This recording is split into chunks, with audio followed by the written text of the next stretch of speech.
imagining their teacher on the seat in order to take to mind how it comes that one has any teaching to give, and this helps to cut any pride of, you're sitting on the main seat.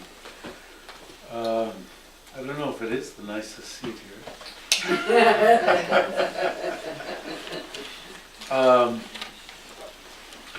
The high seat. And then also when the Dalai Lama goes, he climbs up some steps to, after he does that, he climbs up some steps to sit down and he recites to himself. You can see his mouth move. Kamaraprit milantan kumasivam chubortam milan loktan jin dapur tuje trinam dedar da. View all compounded things compounded, made from causes and conditions, as like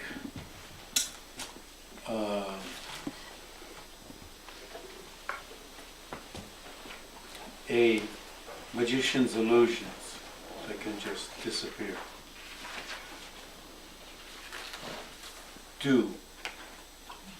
The sun comes, it disappears.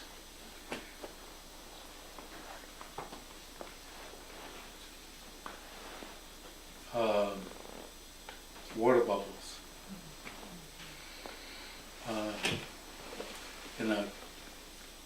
The verse isn't well enough in my mind so that I can just go word by word. But anyway, like dreams, like flashes of lightning, like the twinkling of stars. Just so you see things that are very momentary. Again, to cut pride. That you're sitting on the high seat, you're the grand Lama giving teachings, but that's all going to end like that, right?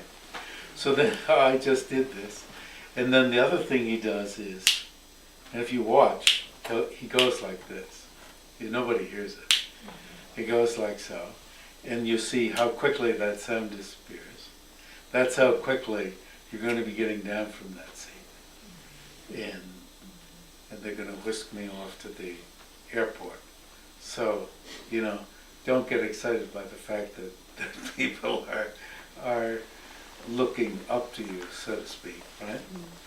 It's really important that in centers and so forth, all of us know these techniques, because if you're ever teaching, leading, whatever, you can get carried away with it very easily, very easily. All you're doing is repeating some stuff that other people have said, and yet you start thinking, well, this is, because people are looking at you as if this is not a dependent arising.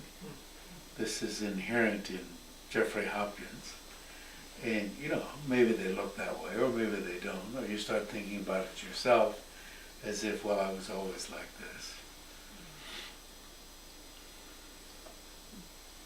And then all sorts of trouble starts. All sorts of trouble. You start getting arrogant, thinking that whatever you think is correct, right? No matter how nonsensical it is. And you start buying a whole lot of cars, insisting that people pay you all sorts of attention. So why didn't you bring me my coffee? Somehow it's okay when you get angry, right? And you call it spiritual anger, right?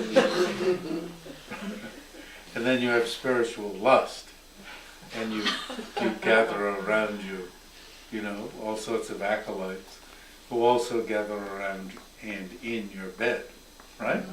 Right? And somehow that's okay because it's spiritual lust. And because you have meditated and so forth, you do have some you have had some profound experience. And so you sort of feel, well, that makes all of this okay.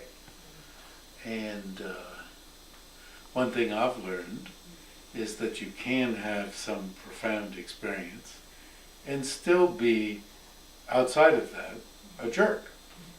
Really, a jerk.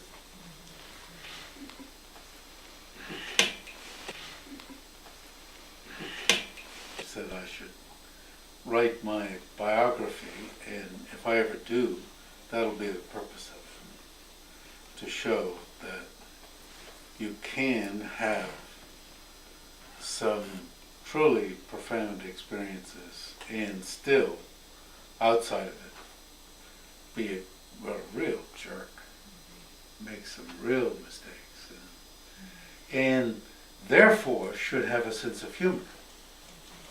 It's as simple as that. It's not that you can't get to a level of having profound experiences that get rid of the possibility of being a jerk. But you have to be very aware and watch for your jerkness, right? And have a sense of humor about it. Oh, I was flying high, but wow, I'm still pathetic.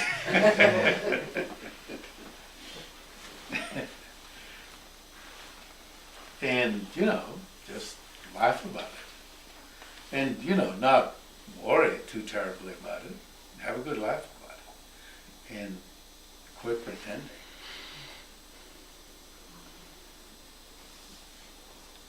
Yeah. One day at the monastery in New Jersey where I lived for 5 years, 63 to 68, really fantastic sort of meditation in my room. I came out and was coming into we had built a temple, and I was coming into then the living room, and Geshe Wangyo, who at that point was somewhat portly, not very portly, and we were passing, I was coming into the living room, he was coming out of the living room at the same time, and so we were squeezing through the door, and what was going through my mind was, get out of the way, you fat slob. This is my teacher. So, you gotta have a sense of humor. Otherwise then, right? What do you think? I'm superior to my teacher. And my anger is justified. And I would stomp out and go create my own sect, of Hopkinites. Or Hopkinsites. Not so good. Hopites? Hopkites? No.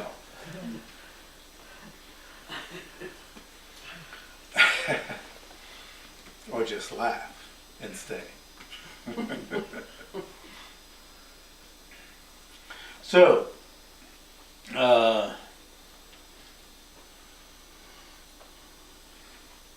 as you all know, perhaps you know better than me now, this place is called Gindan Truba.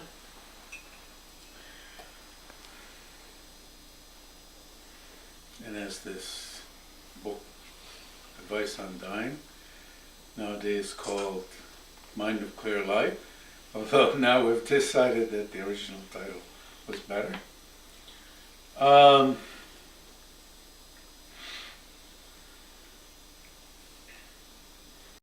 Around 1445, a student of Tsongkhapa died, was born in 1357, died in 1419. So this is after Tsongkhapa's death, a student of his by the name of Gindan Trup, we often call him,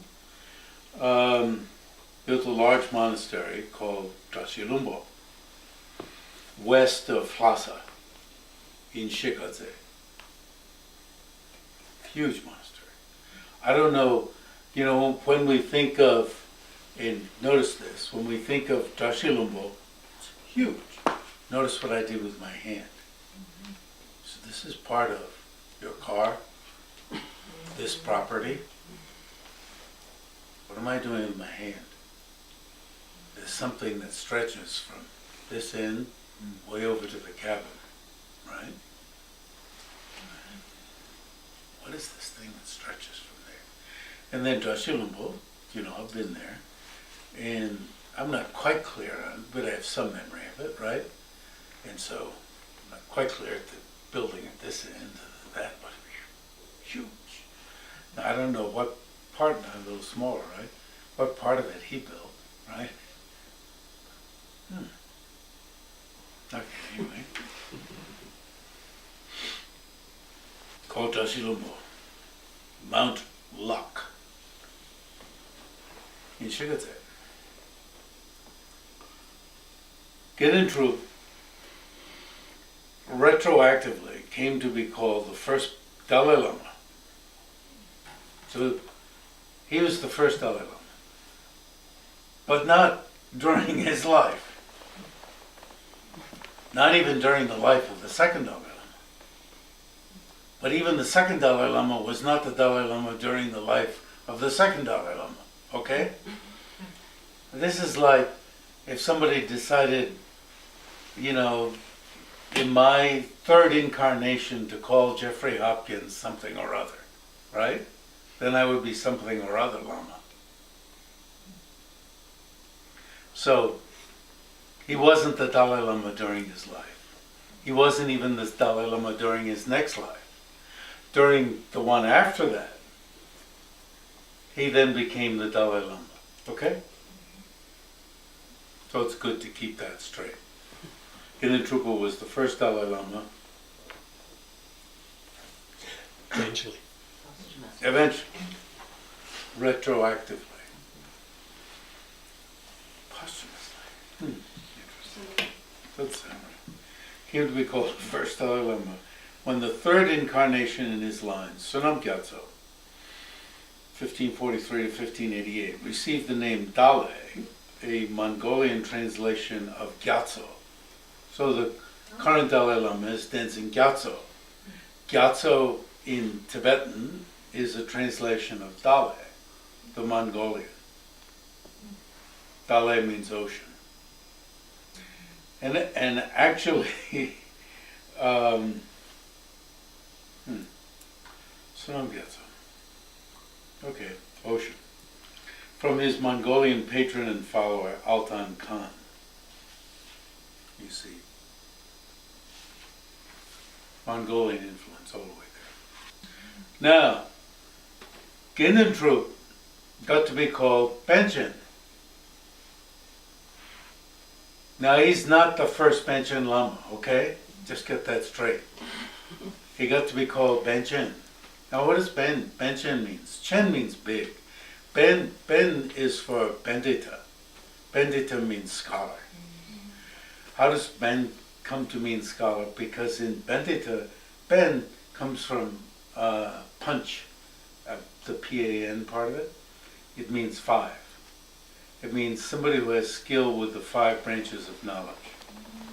So the point I'm making is this is somebody who had great scholarship, great dominion over the 5 branches of knowledge.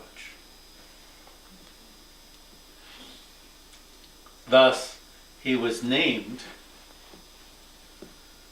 Panchen. What do we have? We say Pandit Nehru and so forth, right?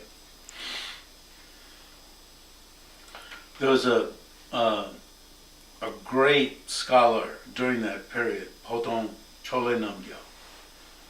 And Podong Chole Namgyal posed many questions to Ginnin Troop. Ginnin Troop answered all of his questions. So Podong Chole Namgyal named him Panchen. Podong Chole Namgyal was, the story I've heard, is that he had 7 secretaries working and dictated 7 books simultaneously, 7 different books simultaneously. So I guess to be called Panchen by Podong Chole Namgyal was a nice thing. So Ben is not Tibetan, it's Sanskrit. Pandita. Chen is Tibetan, which is Maha. So Maha Pandita. So it's a mixture of Sanskrit and Tibetan.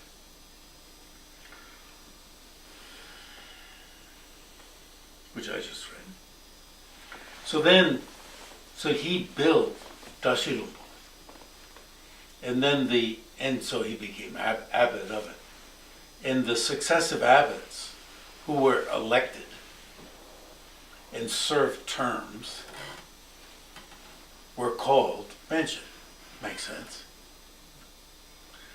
Although, and because they were elected, they were likely also Benchen. Maybe not at that level, right? Great scholars, because they were elected. But then in the 17th century, the fifth Dalai Lama gave that monastery, Dashilumbo, to his tutor. So his tutor became the Benchen Lama because he became the abbot.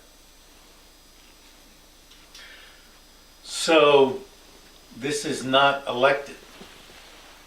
The Dalai Lama, the fifth Dalai Lama, was very powerful.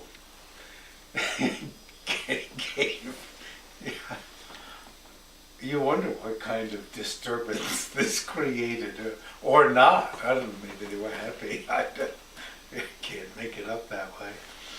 Gave the monastery to who was a great scholar. He was no doubt about it. I've read some of his works. And he became he got to be called then Benchen. And then the fifth Dalai Lama decided that the reincarnation of his teacher would become the successive abbots. And that's how you get his teacher being the first Benchen Lama and the successive Benchen Lamas coming out of there. You can't remember a lot, but it's all right here. Okay, pages 21 and 22. So, what I would take from this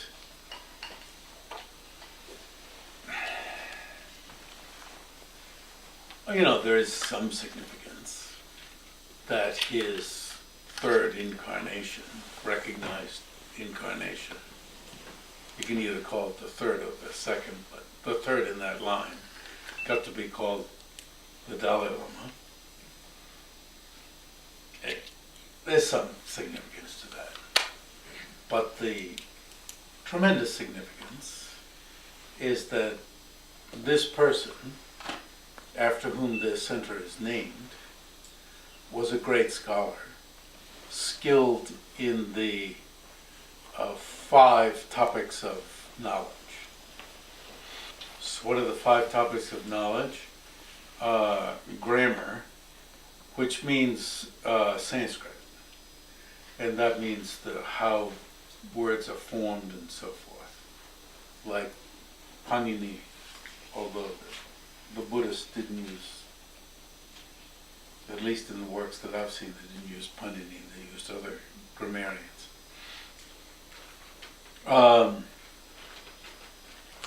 Logic, and I believe the next 2 are healing and artistry, and then internal fields of knowledge, which means Buddhist fields. It's interesting that logic is not included in the Buddhist fields. And then there are 5 minor fields, and a Maha Pandita, great scholar, also has dominion over the minor 5. And fortunately for you, because I think I'd put you to sleep if I knew, I'm making an excuse for my not knowing the minor 5, which must be poetry and so forth. I don't know. So you knew all 10, supposedly. Sometimes people get called by names that they don't deserve. So, I think it has something to do with this center also. that there's an emphasis on learning that's put to use in meditation. That it's not, probably not primarily a place just of devotion, guru devotion or whatever devotion, but not, of course, lacking practices of devotion, blah, blah, blah, but a place that's interested in learning. In becoming enlightened, His Holiness uses the first mentioned Lama,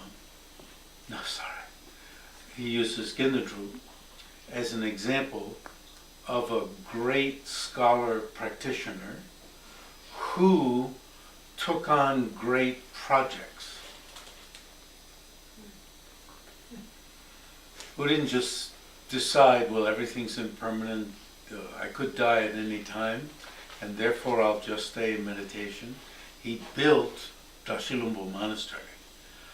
He was intimately involved in the details of the construction. Not only that, he sent people out. He said, you go out and approach, sun oil for a donation, and you go out and approach, whatever, the lumber, the people who are cutting down the trees, and for a donation. And you go out and approach the, Canadian Medical Association for a donation. He assigned, he knew who to go to get donations. Wouldn't that be cool? Yeah. Not only to have a leader who knew who the people was, but to have students. But actually, when you have a leader who knows who to go to, they probably, all you have to do is go, The students probably feel, I couldn't do that. But then because you're going in the name of the leader, anyone can probably go do it. Anyway, it's really, it's a marvelous story. Because motivated by compassion, you do what you can do. You do whatever your area is. My area is writing books. It's easy to complain about people who are not doing as much as they could, right? And oneself in the process not do what oneself can do. Yeah. All right.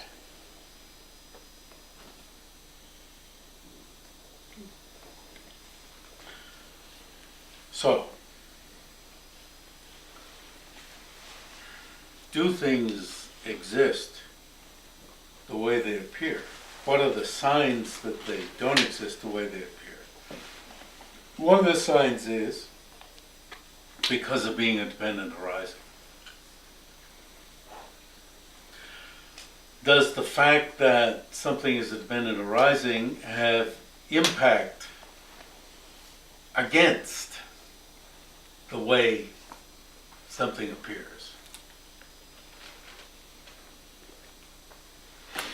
Does the fact that it depends upon causes and conditions have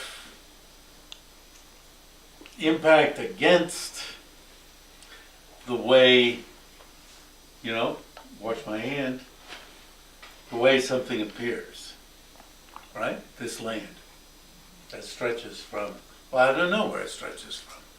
It's 86 acres. I kind of thought, well, it's got to be somewhere over there, right? To somewhere over there. Can't be anywhere else.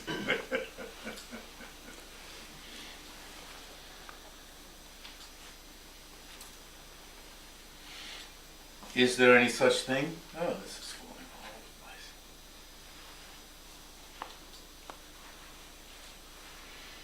Also, your own body. It's got to be, my body has to be somewhere on this chair, right? You can check over there. But with these 4 limbs and a trunk, or 5 limbs and a trunk, it's got to be somewhere within this.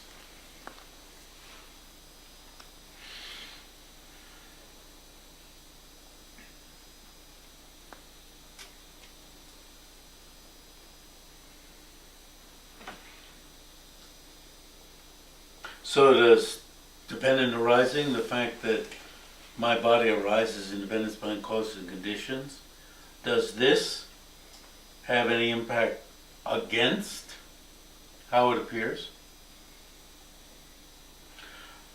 The fact that it arises in dependence upon these parts, it exists in dependence upon its parts, maybe that has impact for you, maybe it doesn't.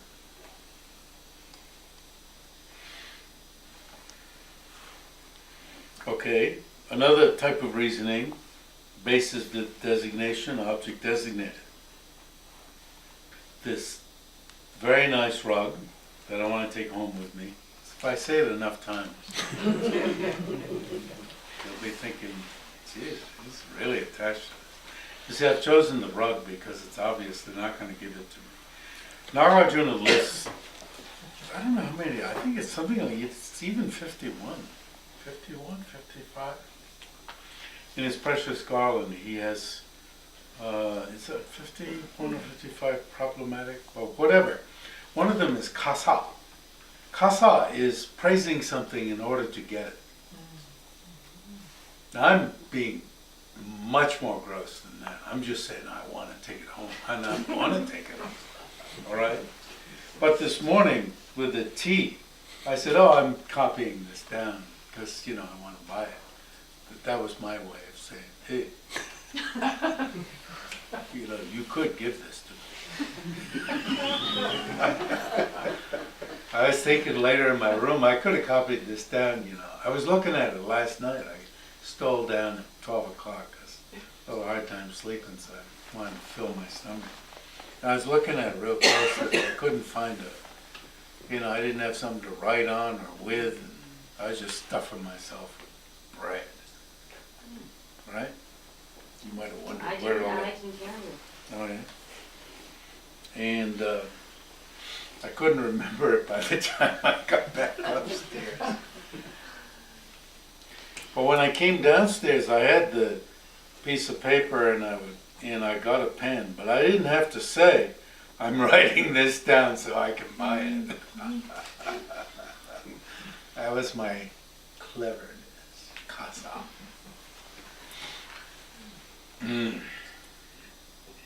So of course they bit. So this is something that a religious person is not supposed to do. Yeah.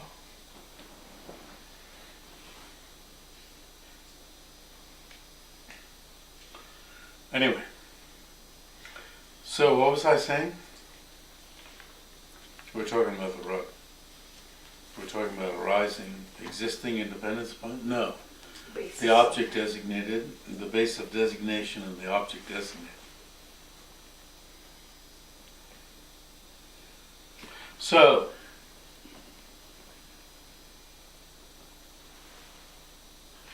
or take your body, 4 limbs, a trunk. Let's have a separate one and a head, okay? That's even a little better. Don't want to call it the trunk, right? 4 limbs, a trunk, and a head. Base of designation. The object designated is your body, my body, whatever, right? And if your body is one with that, then your body is multiple. It's 1, 2, 3, 4, 5, 6. You've got 6 bodies. Yeah, come on. You got 6 bodies?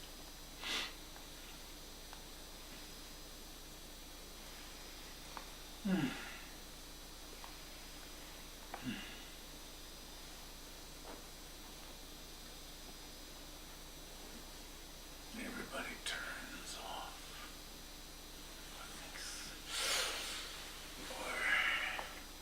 Or it's just one body. It's just not multiple. The right arm is the left arm. The left leg is the right arm. Is the left leg the right arm? No.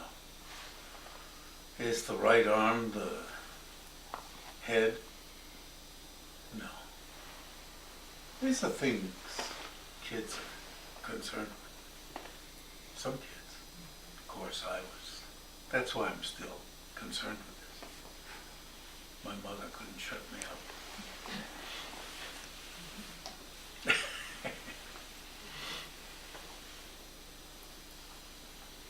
When you go to the movie theater, you have to buy 6 tickets.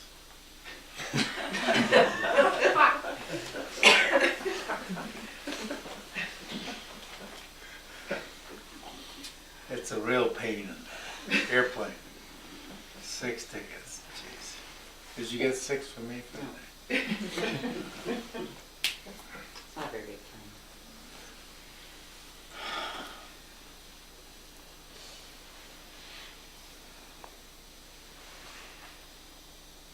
So that reasoning goes the same with the parts of the car too? Yeah, Then you'd have 6 cars if you count your yeah, doors and your Yeah. wheels and all that. yeah. It's the left wheel, you know, the car.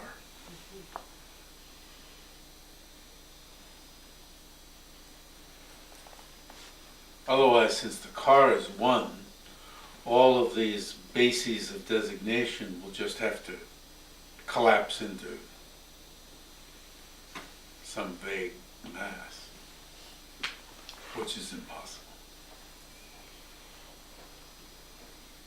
6 times 6 is 360 full circle.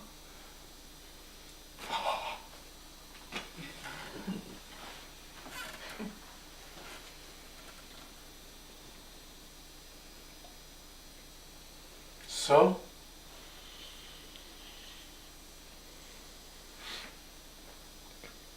and there's some, it's almost like there's some deep point here.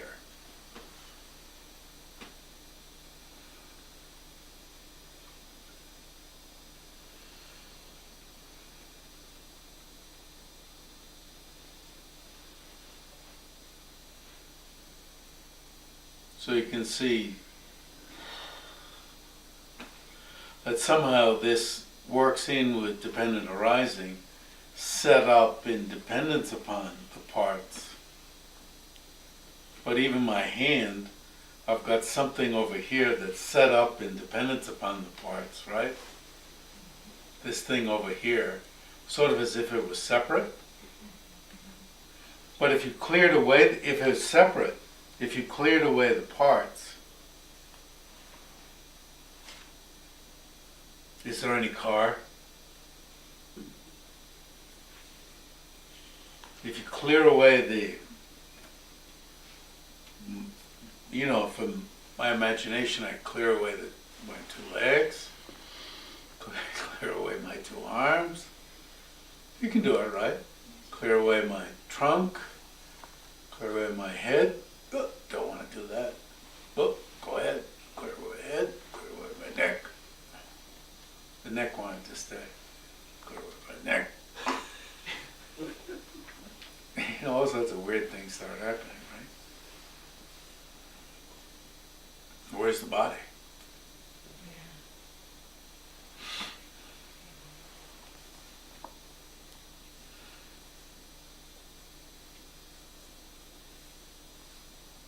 So even dependent arising doesn't have some, you know, concrete.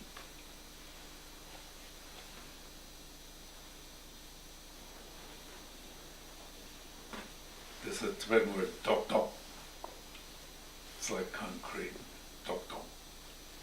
Massive.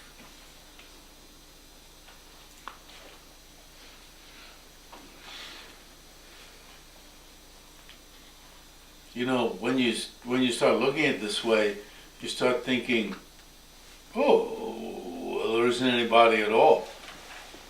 You know? And that's when you begin making some progress. when you're thrust out to nihilism, I mean that the doctrine is not nihilistic, but when you're thrust out to nihilism, you begin getting some idea of how radical this is. And you know, the text keeps saying this is not nihilism, but it's, as one scholar yogi said, it's like mounting a wild horse, trying to ride a wild horse. It's not going to be easy. You're thrust to the nihilist side. As the Dalai Lama said one day, I was translating for him in Dharamsala, and he had a chair that had an arm, and he said, you go like this, you go to the extreme, you know, nihilist side. You can't posit the object at all anymore. And then, when you start positing the object, you go back to the other side, and you end up making it overly substantial, overly dokdo, overly concrete.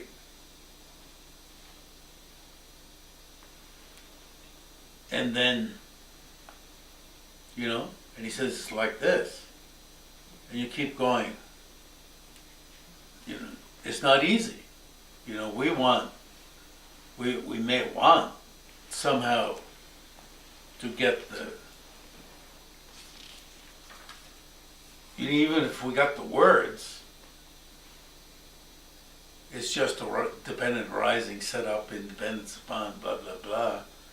It'll be, and it's going to be hard. The center is not half nihilism, half over substantializing, right? It's not,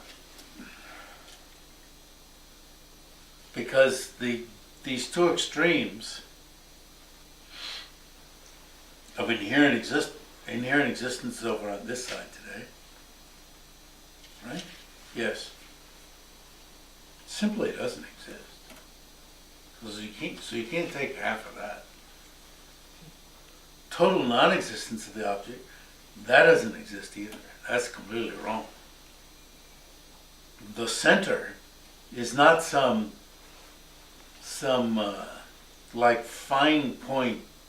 You know, the middle is not just some fine point here, tippy.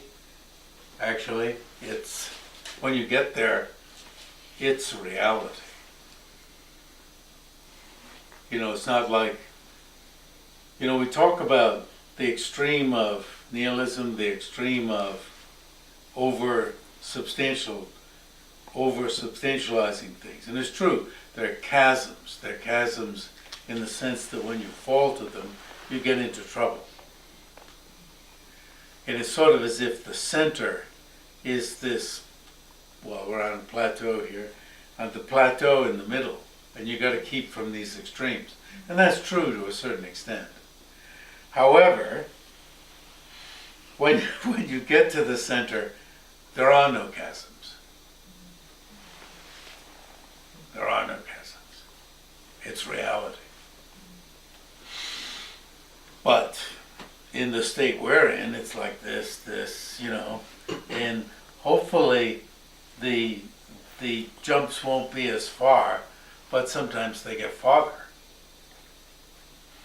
And so he cautions that if you get to the point where you can't posit cause and effect anymore, because you can't find objects, and that's what you're seeking to do, not being able under analysis to find the object. You can't find it as one with its basis of designation. You can't find it as separate from the basis of designation. You're not seeking to find it some other way. You're not. You're seeking to appreciate that you can't find it under this kind of analysis. And therefore, such a a place that exists from there to there simply doesn't exist. This kind of, do you follow? This kind of existent thing doesn't exist at all. That doesn't mean nothing exists, right? Or that a place doesn't exist, but this kind doesn't exist at all. And you're trying to appreciate the non-existence of that. Take home and appreciate the non-existence of that. Take the medicine of the non-existence of that. It's like growing up with a prejudice and finding out that the prejudice is unfounded and taking the medicine of the wrongness of that prejudice. Not just intellectually, of the superficial intellectuality of this is wrong, but appreciating it down to its essence, that is entirely wrong. So you have to stick with the non-existence of the aim of those ideas that gave you that prejudice. Are you with me? You have to stick with that.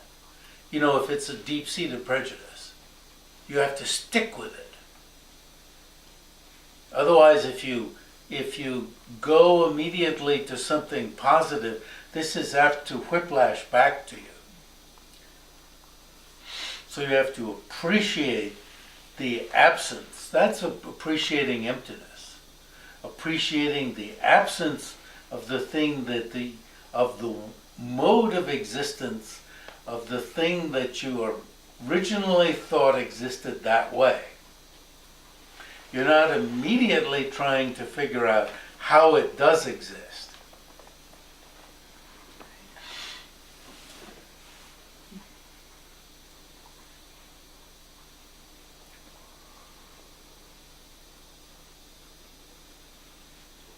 An example is given of somebody who's got a few fields that are fenced and got a prize bull or some sort of big animal like that, and searches for it in this field and then closes the gate, searches for it in that field and closes that gate, searches for it in the third field, and it's not there.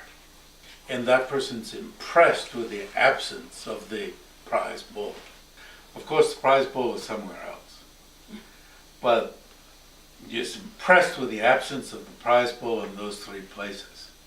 In this case, because you've decided that if it exists in such a concrete way, it must be either exactly the same as the base of designation, or completely different from it. If you find it doesn't exist in these two ways, then that original mode of appearance is wrong, simply wrong. There's not some other way that it could be right. Is quite the same when you're overcoming some kind of prejudice.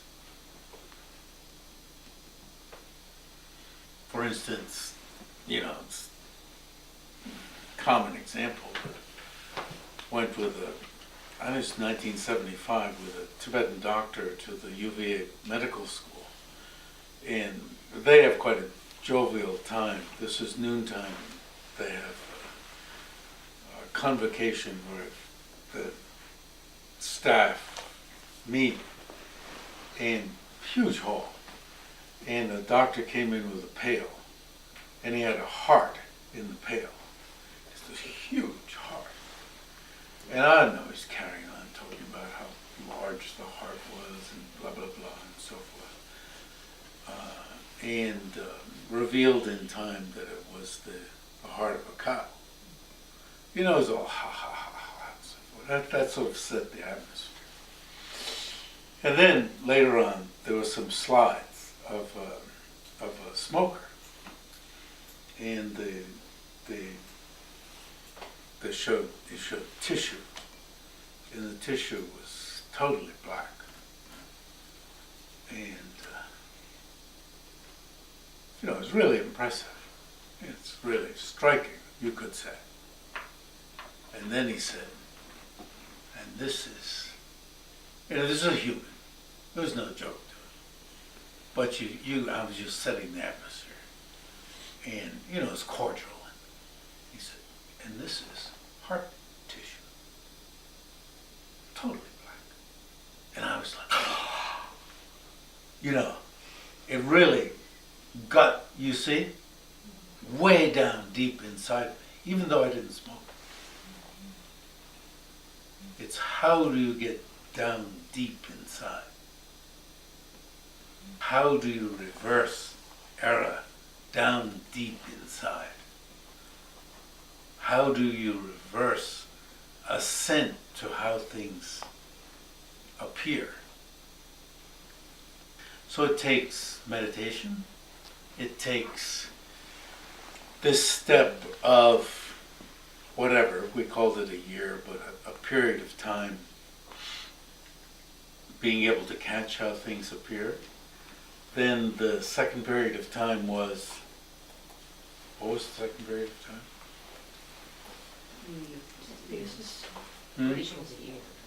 Each was a year, but doing what? Basis and basis. Oh, the basis designation and the object designated. And then the third year was To compare them. seeing that, if What's the relationship between the first one and the second one? if it exists the way it appears, then it's going to have to be either one with the basis of designation or completely separate from the basis of designation. And then in the fourth so-called year, right? Whether it's a year or whatever, we're going to examine where we are today. If it's completely one with it, right? Then with the body, there's going to be 6 bodies. You really gotta, this obviously can seem to be very superficial, or you can really work with this. Or the body is going to have to collapse, all the limbs and so forth into each other, into an indistinguishable nothing mass.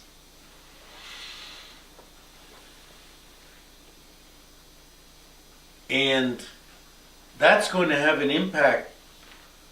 I mean, when it works right, it's going to have an impact, you see, if you did that second year right, and the third year, it's going to have an impact on the original thing that you saw. That kind of thing, that type of appearance is wrong, doesn't exist. That melts away. That, like that bull you didn't find, and you become impressed with its absence. So that, it's emptiness.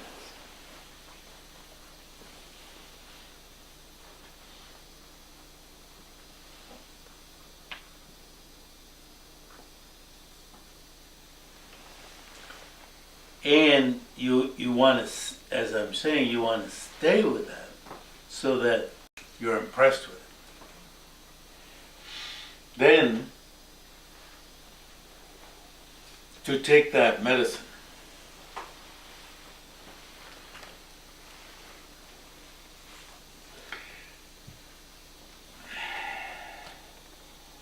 and as I was saying, it can be like trying to ride a wild horse.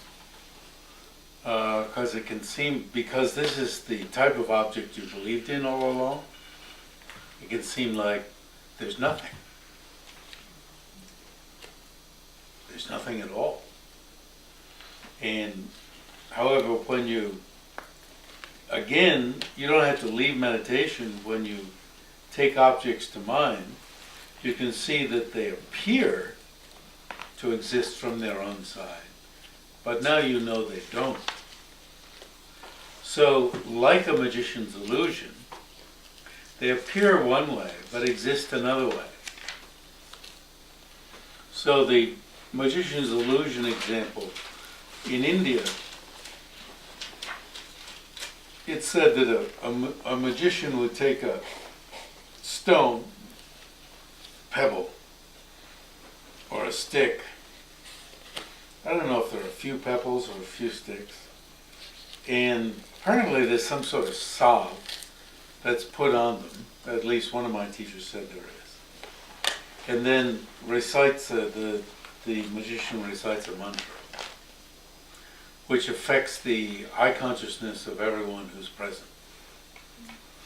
And the mantra, believe it or not, I found in one text. One pronunciation of the Indian, it's Sanskrit, is TV, TV, TV, TV, TV. The other pronunciation will be tiwi, tiwi, tiwi, tiwi. But it's the V of Vajra. It's that same V. So it's not something I'm not stretching it. But that same letter can be pronounced B or W. Tiwi, tiwi, TB, TB, or tiwi, TV, TV, like Vajra. So it's very amusing. TV, TV, TV, TV, TV. And then, because it's India, the audience sees, well, I don't know, because it's India. One of the favorite things that is said in text is that, yeah, because it's India, people see a display of horses and elephants. Elephants. Horses would be okay here, right? And another thing that would be worldwide would be a feast. But local to me would be, I guess, brownies and so forth. Last night I read in the tin this vegan brownies. I had a hard time holding myself back. Well, I was vegan for a while. It was a month or two. Shall I be vegan for 5 minutes last night? Open up the tin and take one. I held myself back. Embarrassed. A feast. So actually you see a feast, all of us. And if I'm the magician, I see the feast too. Okay? The TV affects my eye consciousness too. But you, being unwitting, see the feast and think, I'm going to get some of that. Not necessarily brownies, you may not like brownies, but whatever you like in the feast, it's quite a feast. And you know, and also, the other example is a beautiful woman, handsome man, you know, whatever your choice is, right? And probably it appears according to what you like. Wow. So, you know, you're thinking about, well, how can I get close to that person? You know, all sorts of, and for the food or whatever it is, or how can I get that animal back to my barn? You know, you get involved, right? Desire, you know, how can I keep, well, there's so-and-so over there, and he or she's always getting in the way, and how can I push so-and-so out of the way? All sorts of afflictive emotions come up based on the appearance. Whereas the magician sees all this and is not, because the magician knows why things are appearing this way, the magician is not drawn into these afflictive emotions and consequent actions. So the magician doesn't have the desire. No. So the audience stands for, you know, ordinary beings. The magician stands for foe destroyers who have overcome the foe of the ignorance that apprehends things to exist the way they appear. And then there's another element of the example, which is somebody who comes after the mantra and just sees pebbles and sticks. And this is said to be, this is compared, stands for the Buddha. Buddha sees exactly what's there. That's instructive.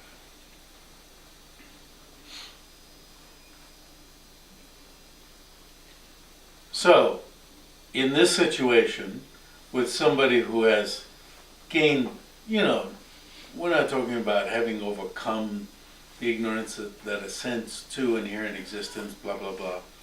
But you've gained some ground to, with respect to not finding objects under analysis, and then you're then taking objects to mind and seeing, oh, they're appearing. Oh, there's the rug again that I was wanting to take home. And oh yes, it appears to be established from its own side, appears to be covering its basis of designation. It's a neat term, covering its basis of designation. Whereas it doesn't exist that way. So I will resist assenting to that appearance.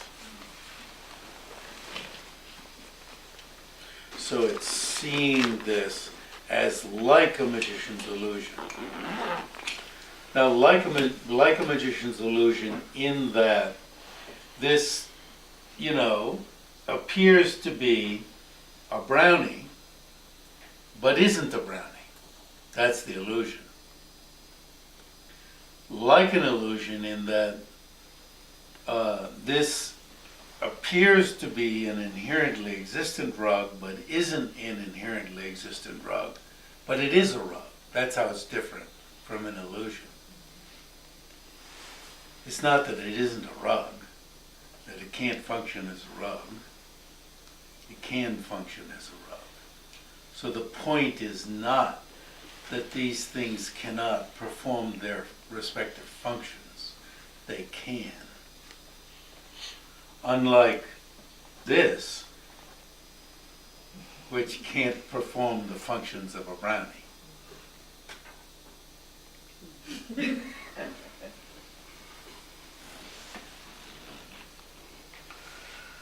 So, Genentru, despite the fact that he was an adept, that's the last part of his name, Truba means Siddha, which means adept, that he was an adept who knew not only in a scholarly way, but in an experiential way, such matters.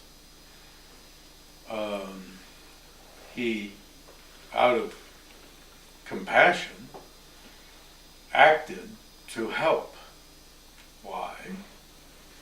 Because he understood that his own suffering came from misidentifying that things do exist from their own side, and thereby was drawn into counterproductive emotions and actions that drew himself into trouble, and that he had seen what was behind this process and extended that to others, and saw that others bring themselves into problems in that same way.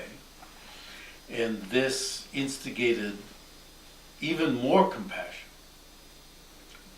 Compassion becomes more realistic.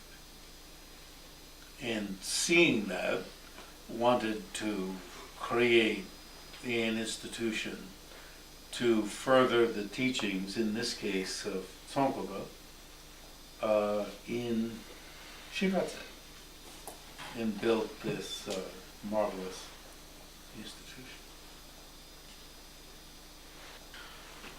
So then,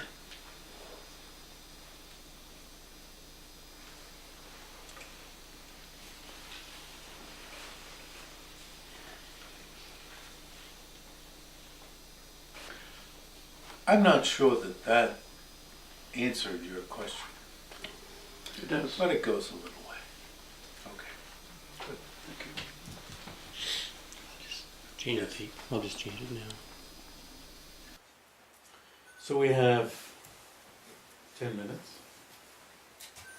A little more time than usual, maybe 12 minutes.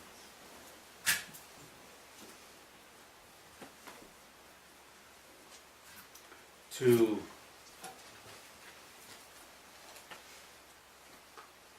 oh yes, this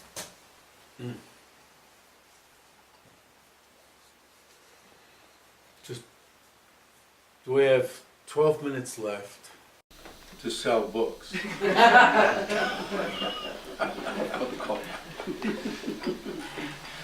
This book has already been sold, yes. I was, want to gleefully say that this book, when I went to New York in June to hear the word that the next book in this series has been accepted, which is called Compassion, the Global Solution, which is actually a book that, gee, I really am selling it, aren't I? It's terrible. Anyway, I'll just make a joke out of it and that'll make it seem suitable. It's a book that if you ever wanted to give any of these books to anyone that is not so Buddhism laden, but carries all of the impact about compassion and about hatred and afflictive emotions, that it brings up about dependent arising, yes, that word appears a few times, but it doesn't have the 10 bodhisattva grounds, and it's not laden with Buddhist vocabulary. It's much of the same material, but very focused on these topics, and they like it a lot. Anyway, when I was there, and every time you go, you're taken out to lunch by the publisher, and I was told that this is selling like hotcakes. So it's the first in the series, How to Practice, has sold very, very well. And this one now is selling very, very well. That means that the others are not selling very, very well. This really, I'm taking joy in this, okay? And it's fine to take joy in something that you've done well, okay? Pride is another matter. Pride means you're not going to do more because you're satisfied with what you've done and you're making more out of it than you should. Taking joy taking joy in virtue, for instance, means you're going to do more of it. They don't do any advertising. This is a major publisher, and they don't do any advertising at all. It's all word of mouth, and this means people have been saying, "Oh, this is a good book. You ought to get it." So I'm really, really pleased about that. Now, this is not the point. Well, this is why we're going back to the original title of this. We're trying to work on the subtitle. But even becoming enlightened, somehow thinking maybe the title isn't the right title. The original title was How to Become Enlightened. And thinking maybe that should be the title. I was looking at this last night, which is what His Holiness was lecturing on, and that I made this book from, how to see yourself as you really are. It's very complicated. It's very complicated.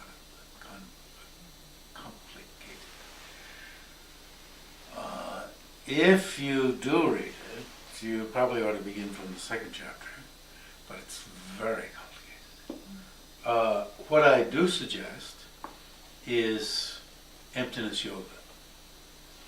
So what I am saying is, beware.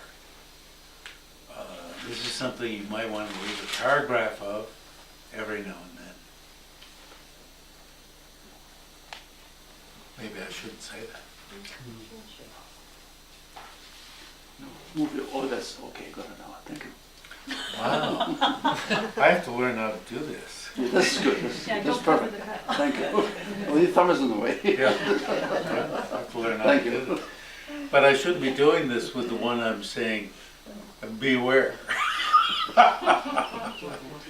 The publisher will say, you know, hey. Then, yeah. And this one, it's only, you know, I was touting this book, but it, you know, it's only the first 43 pages that lay out this meditation on the sutra meditation on emptiness. That gives you some more detail on certain aspects of this one. But it's emptiness yoga that takes you by the hand and takes you through the detail. This is called tantric techniques. It's really about deity yoga, how to do deity yoga, beginning with emptiness yoga. And there's a lot from Carl Jung and so forth that you may find interesting. But on our topic, the book really is emptiness yoga. At the same time, I was finishing my PhD thesis, which is meditation on emptiness. Meditation on emptiness, which is written in a very not so much take you by the hands style, but many people have used it as a resource. You know, if you want to look up about the Four Noble Truths, if you want to look up about the 51 mental factors, you want to look up about this or that, if you want to look up about the debate between Buddhapala, Bhaviveka, and Chandrakirti. And there are some people really around the world and so forth who have read it cover to cover.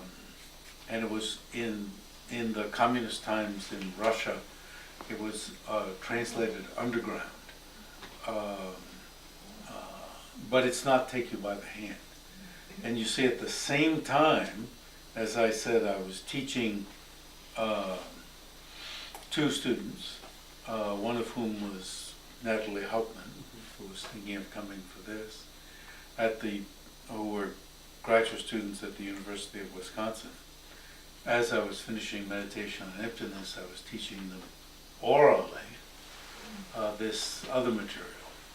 So it's very much taking you by the hand and showing this very material that we've been talking about, which is a thick text that one of them, Joe Wilson, typed out and made into a very nice book that I then edited.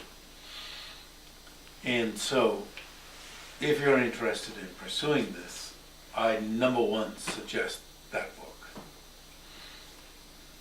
And I could say, if you want me to come back, then 3 or 4 of you have to thoroughly get up to the section on the sevenfold reasoning, get from the beginning up through that section, and then contact me.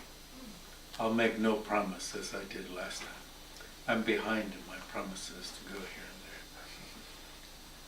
and there. Not that I'm not enthusiastic about what you're doing here and so forth, okay? But I'm behind. I've slowed down some. Then we have 5 minutes left. Questions? Reflection?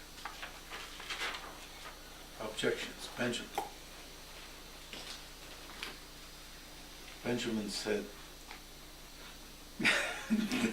he has to be asked to speak in order to speak. Just thank you. I'm for, just joking. Thank you for being here. Since you put me on the spot, just thank you for being here. Okay. I appreciate it very much.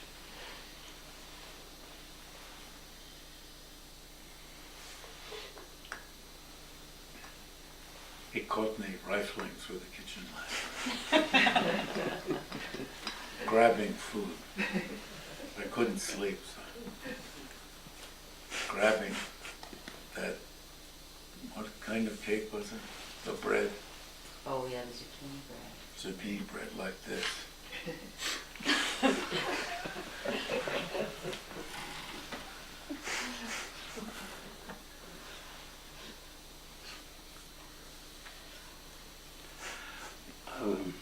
Yes. I know you are intimately acquainted with His Holiness the Dalai Lama.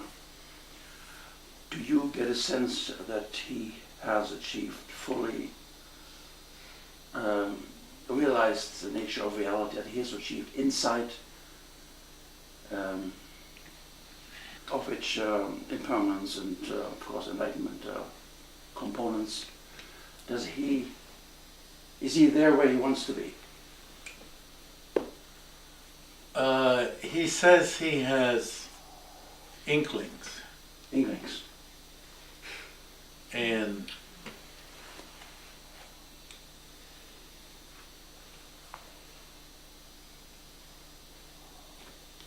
So he's a seeker like all of us. that's what he says. Very modest of him. Yes. And he is a person with a sense of humor. Yes, And, I noticed. Yeah.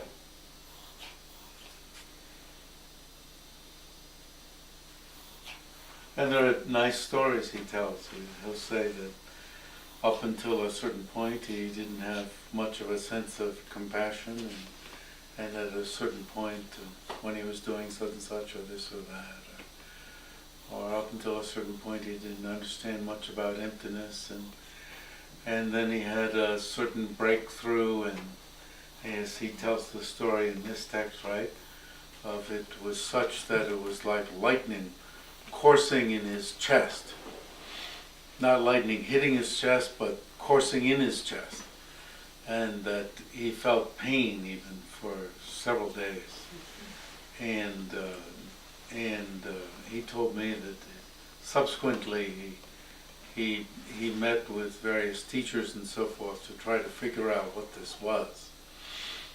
And eventually he came to the conclusion that this was some preliminary stage of realization called correct assumption, which is prior even to inference. You know, he placed himself very low. And so if correct assumption is that powerful, you know, that's very beautiful. How where he placed himself eventually. God, he said he was like 35 when that happened. Mm. Something like that in that book.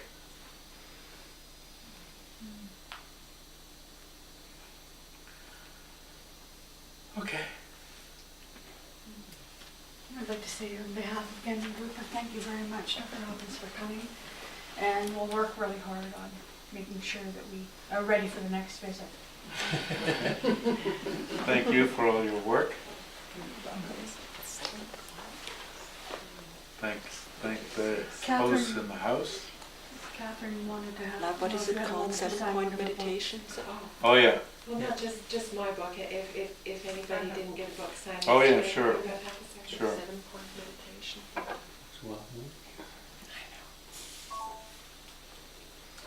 Very good.